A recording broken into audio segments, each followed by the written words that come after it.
नमस्कार दोस्तों, आप सभी का स्वागत है आपको अपने YouTube चैनल पढ़ाई तक में। जी हाँ दोस्तों, आज की इस वीडियो में हम बात करेंगे छत्तीसगढ़ वनरक्षक भर्ती परीक्षा 2023 के लिए दोस्तों सामान्य ज्ञान के महत्वपूर्ण 50 प्रश्न और उनके उत्तर की। ठीक है, जी हाँ दोस्तों, ये प्रश्न MCQ रहेगा और आप दोस्तों इस 50 प्रश्नों में कितना प्रश्न सही बनाए हैं कमेंट बॉक्स में जरूर बताइएगा। ठीक है, तो चलिए स्टार्ट करते हैं। तो आज का हमारा सबसे पहला प्रश्न है, भारत का प्रथम नागरिक कौन होता है। जी हाँ दोस्तों, भारत का प्रथम नागरिक कौन होता है, तो आपका जो उत्तर हो जाए दोस्तों राष्ट्रपति। जी हाँ दोस्तों, जो राष्ट्रपति होते हैं भारत का प्रथम नागरिक होते हैं। चलिए अगला प्रश्न है, भारत का दूसरा नागरिक कौन होता है। ठीक है, तो भारत का दूसरा नागरिक होता है दोस्तों उपराष्ट्रपति। याद रखिएगा, अगर दोस्तों आपको भारत का प्रथम नागरिक पूछे तो ये राष्ट्रपति होता है और भारत का दूसरा नागरिक होता है दोस्तों उपराष्ट्रपति। चलिए अगला प्रश्न देखेंगे दोस्तों, प्रश्न तीसरा यहाँ पर आप देख सकते हैं, भारत का तीसरा नागरिक कौन होता है। तो भारत का जो तीसरा नागरिक होता है दोस्तों वो प्रधानमंत्री होता है। ठीक है, प्राइम मिनिस्टर। जी हाँ दोस्तों, भारत का प्रथम नागरिक होता है राष्ट्रपति, दूसरा नागरिक होता है दोस्तों उपराष्ट्रपति और तीसरा नागरिक होता है दोस्तों प्रधानमंत्री। याद रखिएगा, है ना।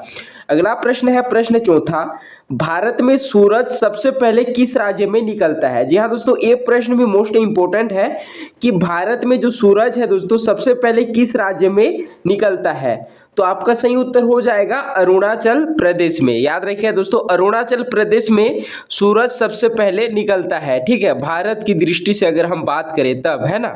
अगला प्रश्न देखेंगे, प्रश्न पांचवा यहाँ पर आप देख सकते हैं दोस्तों, भारत की पहली महिला राष्ट्रपति का क्या नाम है। जी हाँ दोस्तों, भारत की पहली महिला राष्ट्रपति का जो नाम है वो क्या है, तो आपका सही उत्तर हो जाएगा प्रतिभा देवी सिंह पाटिल। जी हाँ दोस्तों, प्रतिभा देवी सिंह पाटिल है जो कि भारत की पहली महिला राष्ट्रपति है। याद रखिएगा, प्रतिभा देवी सिंह पाटिल। चलिए अगला प्रश्न देखेंगे दोस्तों, प्रश्न छठवां यहाँ पर आप देख सकते हैं, विश्व का सबसे बड़ा महासागर कौन सा है। जी हाँ दोस्तों, विश्व में अगर सबसे बड़ा महासागर की बात करें तो ये आ जाते हैं दोस्तों प्रशांत महासागर। जी हाँ दोस्तों, प्रशांत महासागर है विश्व का सबसे बड़ा महासागर। याद रखिएगा। चलिए अगला प्रश्न देखेंगे दोस्तों, प्रश्न सातवां यहाँ पर आप देख सकते हैं, विश्व का सबसे छोटा महासागर कौन सा है। जी हाँ दोस्तों, अगर विश्व का सबसे बड़ा महासागर पूछे तो ये आ जाता है प्रशांत महासागर। जी हाँ दोस्तों, अगर आपको विश्व का सबसे छोटा महासागर पूछे तो ये आ जाता है आपके सामने अर्कटिक महासागर। ठीक है, याद रखिएगा। चलिए अगला प्रश्न देखेंगे, प्रश्न आठवां यहाँ पर आप देख सकते हैं, विश्व का सबसे बड़ा महाद्वीप कौन सा है। ठीक है, विश्व का सबसे बड़ा महाद्वीप कौन सा है, तो ये आ जाते हैं दोस्तों एशिया महाद्वीप। जी हाँ दोस्तों, जो एशिया महाद्वीप है वो विश्व का सबसे बड़ा महाद्वीप है क्षेत्रफल की दृष्टि से। ठीक है, क्षेत्रफल की दृष्टि से दोस्तों विश्व का सबसे बड़ा महाद्वीप है एशिया महाद्वीप। याद रखिएगा। चलिए अगला प्रश्न है प्रश्न 9वां। ठीक है, याद रखिएगा, विश्व का सबसे छोटा महाद्वीप कौन सा है ना। क्षेत्रफल की दृष्टि से पूछा जा रहा है, विश्व का सबसे छोटा महाद्वीप। अगर आपको क्षेत्रफल की दृष्टि से विश्व का सबसे बड़ा महाद्वीप पूछे तो ये आ जाता है एशिया महाद्वीप, लेकिन आपको क्षेत्रफल की दृष्टि से विश्व का सबसे छोटा महाद्वीप पूछे तो ये आ जाता है दोस्तों ऑस्ट्रेलिया आता है। याद रखिएगा, है ना। चलिए अगला प्रश्न देखेंगे, प्रश्न 10वां यहाँ पर आप देख सकते हैं, दुनिया के किस देश को लैंड ऑफ राइजिंग सन के नाम से भी जाना जाता है। जी दोस्तों, दुनिया के किस देश को लैंड ऑफ राइजिंग सन के नाम से भी जाना जाता है, तो आपका जो सही उत्तर हो जाएगा जापान। याद रखिएगा दोस्तों, जो जापान होते हैं उनको देश का लैंड ऑफ राइजिंग सन के नाम से जानते हैं, जापान को। याद रखिएगा। चलिए अगला प्रश्न देखेंगे दोस्तों, प्रश्न 11वां यहाँ पर आप देख सकते हैं, आदि मानव ने सबसे पहले किस जानवर को पालतू पशु बनाया था। याद रखिए दोस्तों, आदि मानव है वो सबसे पहले किस जानवर को पालतू पशु बनाया था, तो आपका जो सही उत्तर हो जाएगा दोस्तों वो हो जाएगा कुत्ता। जी दोस्तों, आदि मानव ने कुत्ता को सबसे पहले पालतू पशु बनाया था। चलिए अगला प्रश्न देखेंगे दोस्तों, प्रश्न 12वां है, मानव ने आग का प्रयोग किस काल में प्रारंभ किया था। जी हाँ दोस्तों, मानव ने आग का प्रयोग किस काल में प्रारंभ किया था, तो आपका सही उत्तर हो जाएगा नवपाषाण काल में। ठीक है, नवपाषाण काल में दोस्तों मानव ने यहाँ पर आग का प्रयोग किया था। चलिए अगला प्रश्न है, मानव ने सबसे पहले किस धातु का इस्तेमाल किया था? तो मानव ने दोस्तों सबसे पहले जो धातु का यूज किया था वो है दोस्तों तांबा, याद रखिएगा, है ना। अगला प्रश्न है, मानव द्वारा उपयोग में ली गई पहली फसल कौन सी है? जी हाँ दोस्तों, मानव के द्वारा पहली फसल, ठीक है, कौन सा है जो कि उपयोग में ली गई थी? तो आपका सही उत्तर हो जाएगा गेहूं, याद रखिएगा। चलिए अगला प्रश्न है, किस मुगल बादशाह को जिंदा पीर कहा जाता था? जी हाँ दोस्तों, किस मुगल बादशाह को जिंदा पीर कहा जाता था? तो आपका जो सही उत्तर हो जाएगा वो हो जाएगा दोस्तों औरंगजेब, ठीक है। जो औरंगजेब है दोस्तों उनको जिंदा पीर कहा जाता था, ठीक है, मुगल बादशाह के अंतर्गत। अगला प्रश्न देखेंगे दोस्तों, प्रश्न 16वां, ठीक है। यहाँ पर आप देख सकते हैं, भारत के मध्य से कौन सी रेखा गुजरती है? ठीक है, जो भारत के मध्य है दोस्तों उनके मध्य में कौन सी रेखा गुजरती है? भारत के मध्य, ठीक है, भारत के मध्य में दोस्तों कौन सी रेखा गुजरती है? तो आपका सही उत्तर हो जाएगा कर्क रेखा, ठीक है। अगला प्रश्न देखेंगे, प्रश्न 17वां, अंडमान निकोबार द्वीप समूह कहाँ पर स्थित है? जी हाँ दोस्तों, जो अंडमान निकोबार द्वीप समूह है वो कहाँ स्थित है? तो आपका सही उत्तर हो जाएगा बंगाल की खाड़ी में। अगला प्रश्न देखेंगे, कर्क रेखा कितने राज्यों से होकर गुजरती है? ठीक है, जो कर्क रेखा होते हैं वो कितने राज्यों से होकर गुजरती है? तो आपका सही उत्तर है 8 राज्यों से होकर, ठीक है, याद रखिएगा। अगला प्रश्न देखेंगे, प्रश्न 19वां, भारत के किस राज्य की समुद्री तट रेखा सबसे लंबी है? जी हाँ दोस्तों, भारत के कौन से राज्य है जिसमें से समुद्री तट रेखा सबसे लंबी है? तो आपका सही उत्तर हो जाएगा गुजरात राज्य, ठीक है, याद रखिएगा गुजरात राज्य। अगला प्रश्न देखेंगे, भारत में शीत मरुस्थल कौन सा है? भारत में शीत मरुस्थल कौन सा है? तो आपका सही उत्तर हो जाएगा लद्दाख। जी हाँ दोस्तों, लद्दाख जो कि भारत में शीत मरुस्थल के रूप में है, याद रखिएगा, है ना। अगला प्रश्न देखेंगे दोस्तों, भारत में राष्ट्रपति का कार्यकाल कितने वर्ष का होता है? जी हाँ दोस्तों, भारत में अगर हम राष्ट्रपति का कार्यकाल देखें तो 5 साल का होता है, ठीक है, याद रखिएगा 5 वर्ष का होता है ना, किसका? राष्ट्रपति का। अगला प्रश्न है, भारत में उपराष्ट्रपति का निर्वाचन किसके द्वारा होता है? ठीक है, देखेंगे दोस्तों, अगर आपको भारत में उपराष्ट्रपति का निर्वाचन पूछे तो ये संसद के द्वारा किया जाता है। जी हाँ दोस्तों, संसद के द्वारा उपराष्ट्रपति का निर्वाचन किया जाता है ना, याद रखिएगा, है ना। चलिए अगला प्रश्न देखेंगे, भारत की संविधान सभा की पहली बैठक कब हुई थी? भारत की संविधान सभा की दोस्तों पहली बैठक कब हुई थी? तो ये आपका सही उत्तर हो जाएगा 1946 में भारत की संविधान का पहली बैठक हुआ था, ठीक है, याद रखिएगा। चलिए अगला प्रश्न देखेंगे, प्रश्न 24वां, भारतीय जनता पार्टी का स्थापना कब हुआ था? ठीक है, याद रखिएगा दोस्तों, भारतीय जनता पार्टी का जो स्थापना है कब हुआ था? तो आपका सही उत्तर हो जाएगा 6 अप्रैल 1980 को, ठीक है, 6 अप्रैल 1980 को दोस्तों भारतीय जनता पार्टी का स्थापना किया गया था। अगला प्रश्न देखेंगे दोस्तों, आम आदमी पार्टी की स्थापना कब हुई थी? जो आम आदमी पार्टी है उनकी स्थापना कब हुई थी? तो आपका सही उत्तर हो जाएगा 26 नवंबर 2012 को। जी हाँ दोस्तों, 26 नवंबर 2012 को आम आदमी पार्टी की स्थापना किया गया था। चलिए अगला प्रश्न देखेंगे, सबसे कठोर तत्व कौन सा है? जी हाँ दोस्तों, सबसे कठोर तत्व कौन सा है? तो आपका सही उत्तर हो जाएगा हीरा। जो हीरा है दोस्तों वो सबसे कठोर तत्व होते हैं। चलिए अगला प्रश्न देखेंगे, पीतल किसका मिश्रण होता है? जो पीतल है दोस्तों किसका मिश्रण होता है? तो आपका सही उत्तर हो जाएगा तांबा और जस्ता का। जो तांबा और जस्ता होते हैं उनका मिश्रण होता है दोस्तों पीतल, याद रखिएगा, है ना। ये भी कई बार परीक्षाओं में पूछा जाता है कि जो पीतल होते हैं वो किसका मिश्रण होता है, ठीक है। ये जितने भी प्रश्न दोस्तों आज की इस वीडियो में मैं आपको MCQ 50 MCQ को सॉल्व करवा रहा हूं जो कि आपके लिए काफी इंपॉर्टेंट है, ठीक है। और जितने भी प्रश्न मैं बता रहा हूं दोस्तों ये दोस्तों परीक्षाओं में पूछा जा चुका है, ठीक है। इनमें से 50 प्रश्न दोस्तों जो कि बहुत बार परीक्षाओं में पूछा जा चुका है, ठीक है। ये दोस्तों मैं अलग अलग करके आपके लिए प्रश्न बनवाया हूं, ठीक है, याद रखिएगा। अगला प्रश्न देखेंगे, मानव शरीर में सबसे छोटी हड्डी कौन सी होती है? जी हाँ दोस्तों, मानव शरीर में अगर हम सबसे छोटी हड्डी की बात करें तो ये आ जाती है दोस्तों स्टेपीज होती है, ठीक है। कौन सा होती है? स्टेपीज होती है, याद रखिएगा। मानव शरीर की सबसे छोटी हड्डी को स्टेपीज कहा जाता है। अगला प्रश्न है, आंख का कौन सा भाग आंख के रंग का निर्धारण करता है? जी हाँ दोस्तों, आंख का कौन सा भाग है जो कि आंख के रंग का निर्धारण करता है? ठीक है, तो आपका सही उत्तर हो जाएगा आइरिस। जो आइरिस होते हैं दोस्तों, आंख का जो आंख में ही रंग का निर्धारण करता है।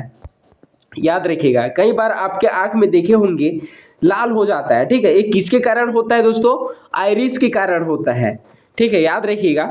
अगला प्रश्न देखेंगे, भोजन में उपस्थित ऊर्जा को किसमें मापा जाता है? जी हाँ दोस्तों, भोजन में उपस्थित जो ऊर्जा होते हैं उसको किसमें नापा जाता है? तो आपका सही उत्तर हो जाएगा कैलोरी। जी हाँ दोस्तों, भोजन में उपस्थित जो ऊर्जा होते हैं उनको कैलोरी के माध्यम से मापा जाता है। अगला प्रश्न देखेंगे, अर्थशास्त्र में उत्पादन का क्या अर्थ होता है? जी हाँ दोस्तों, अर्थशास्त्र के अंतर्गत उत्पादन का क्या अर्थ होता है? तो आपका सही उत्तर हो जाएगा उपयोगिता सर्जन के द्वारा, है ना। अगला प्रश्न देखेंगे, भारत में सबसे पहले किस बैंक का स्थापना किया गया था?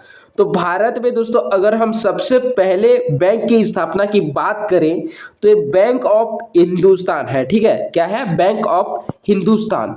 या दोस्तों, बैंक ऑफ हिंदुस्तान भारत में सबसे पहले स्थापना की गई थी। अगला प्रश्न देखेंगे, प्रश्न 33वां। प्रश्न 33वां यहाँ पर आप देख सकते हैं, पहली पंचवर्षीय योजना कब से शुरू की गई थी? जी हाँ दोस्तों, पहली पंचवर्षीय योजना है वो कब से शुरू की गई थी? तो आपका सही उत्तर हो जाएगा 1951 में। 1951 के अंतर्गत दोस्तों पहली पंचवर्षीय योजना शुरू की गई थी। अगला प्रश्न है, भारत का पहला क्षेत्रीय ग्रामीण बैंक कौन सा है? भारत का दोस्तों पहला क्षेत्रीय ग्रामीण बैंक है आपका प्रथमा बैंक। जो प्रथमा बैंक है दोस्तों वो भारत का पहला क्षेत्रीय ग्रामीण बैंक होता है। अगला प्रश्न देखेंगे, 1 रुपये का सिक्का किसने जारी किया था? ठीक है, आज भी दोस्तों आप यूज करते होंगे कि जो 1 रुपया का सिक्का है वो किनके द्वारा जारी किया गया था? तो आपका सही उत्तर हो जाएगा ईस्ट इंडिया कंपनी के द्वारा। ठीक है, किसके द्वारा? ईस्ट इंडिया कंपनी के द्वारा दोस्तों 1 रुपया सिक्का का यहाँ पर जारी किया गया था। अगला प्रश्न है दोस्तों प्रश्न 36, संत कबीरदास हिंदी की कौन सी स्थानीय भाषा में लिखा करते हैं? ठीक है, जो संत कबीरदास जी है हिंदी की कौन सी स्थानीय भाषा में लिखा करते थे? तो आपका सही उत्तर हो जाएगा अवधी भाषा। ठीक है, याद रखिएगा, जो स्थानीय भाषा है दोस्तों वो है अवधी भाषा। याद रखिएगा, जो संत कबीरदास जी है वो हिंदी की जो स्थानीय भाषा लिखा करते थे वो है अवधी भाषा। अगला प्रश्न देखेंगे, प्रश्न 37वां, एक ही जगह पर लगने वाले 2 महाकुंभ मेलों के बीच कितने वर्षों का अंतराल होता है? जी हाँ दोस्तों, एक ही जगह पर लगने वाले 2 महाकुंभ मेलों के बीच कितने वर्षों का अंतराल होता है? तो आपका सही उत्तर हो जाएगा 12 वर्षों का। ठीक है, जो 12 वर्षों का अंतराल है दोस्तों एक ही जगह पर लगने वाले 2 महाकुंभ के मेलों के बीच की है। ठीक है, अंतराल में 12 वर्ष है ना, याद रखिएगा। अगला प्रश्न है, पुष्कर मेला, जो पुष्कर मेला है दोस्तों कहाँ आयोजित किया जाता है? तो आपका सही उत्तर हो जाएगा अजमेर में। जो अजमेर है दोस्तों उनमें पुष्कर मेला का आयोजन किया जाता है। अगला प्रश्न है, भारत में सबसे पहले निर्मित रंगीन चलचित्र का कौन सा है? ठीक है, जो भारत में सबसे पहले निर्मित जो रंगीन चलचित्र है दोस्तों वो कौन सा है? तो आपका सही उत्तर हो जाएगा आन। अगला प्रश्न है, प्रश्न 40वां, गरबा नृत्य कहाँ पर सबसे ज्यादा प्रचलित है? जो गरबा नृत्य है दोस्तों वो कहाँ पर सबसे ज्यादा प्रचलित है? तो आपका सही उत्तर हो जाएगा गुजरात में। अगला प्रश्न देखेंगे, प्रश्न 41वां, हिंदी साहित्य के किस काल को स्वर्ण काल के रूप में कहा जाता है? जी हाँ दोस्तों, हिंदी साहित्य के किस काल को स्वर्ण काल के रूप में कहा जाता है? तो आपका सही उत्तर हो जाएगा भक्ति काल। भक्ति काल को दोस्तों हिंदी साहित्य के स्वर्ण काल के रूप में कहा जाता है। अगला प्रश्न देखेंगे, हिंदी का पहला सामाजिक उपन्यास कौन सा माना जाता है? जी हाँ दोस्तों, हिंदी का सबसे पहला सामाजिक उपन्यास है वो माना जाता है भाग्यवती। ठीक है, कौन सा? भाग्यवती। अगला प्रश्न देखेंगे, प्रश्न 43वां। प्रश्न 43वां है दोस्तों, ब्रज भाषा का सबसे सर्वोत्तम कवि किसे माना जाता है? जी हाँ दोस्तों, ब्रज भाषा का सबसे सर्वोत्तम कवि है वो किसे माना जाता है? तो आपका सही उत्तर हो जाएगा सूरदास को। ठीक है, किसको? सूरदास को। याद रखिएगा, जो सूरदास है दोस्तों उनको ब्रज भाषा का सबसे सर्वोत्तम कवि के रूप में माना जाता है। अगला प्रश्न देखेंगे, कबीर के गुरु कौन थे? जो कबीर है दोस्तों उनके गुरु कौन थे? तो आपका उत्तर हो जाएगा स्वामी रामानंद जी। जो स्वामी रामानंद जी है वो कबीर के गुरु के रूप में कहलाते हैं। अगला प्रश्न है, प्रेमचंद का अधूरा उपन्यास कौन सा है? जी हाँ दोस्तों, प्रेमचंद का अधूरा उपन्यास कौन सा है? तो आपका सही उत्तर हो जाएगा मंगलसूत्र। अगला प्रश्न है, भारत में राष्ट्रीय खेल दिवस कब मनाया जाता है? जी हाँ दोस्तों, भारत में राष्ट्रीय खेल दिवस कब मनाया जाता है? तो आपका सही उत्तर हो जाएगा 29 अगस्त को। जी हाँ दोस्तों, 29 अगस्त को भारत में खेल दिवस के रूप में मनाया जाता है। चलिए अगला प्रश्न देखेंगे, प्रश्न 47वां, कबड्डी किस देश का राष्ट्रीय खेल है? जी हाँ दोस्तों, जो कबड्डी है वो किस देश का राष्ट्रीय खेल है? तो आपका सही उत्तर हो जाएगा बांग्लादेश का। बांग्लादेश का जो राष्ट्रीय खेल है दोस्तों वो है कबड्डी, याद रखिएगा, है ना। चलिए अगला प्रश्न देखेंगे, क्रिकेट की शुरुआत कहाँ से हुई थी? जी हाँ दोस्तों, जो क्रिकेट है उनकी शुरुआत कहाँ से की गई थी?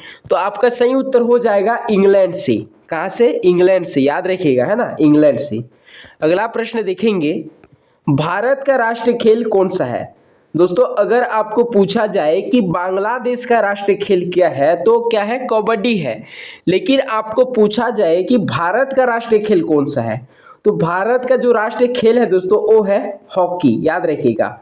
और आपको पूछा जाए दोस्तों जो टेबल टेनिस है वो किस देश का राष्ट्रीय खेल है? तो आपका सही उत्तर हो जाएगा चीन का। ठीक है, बांग्लादेश का क्या है? कबड्डी है, राष्ट्रीय खेल, है ना।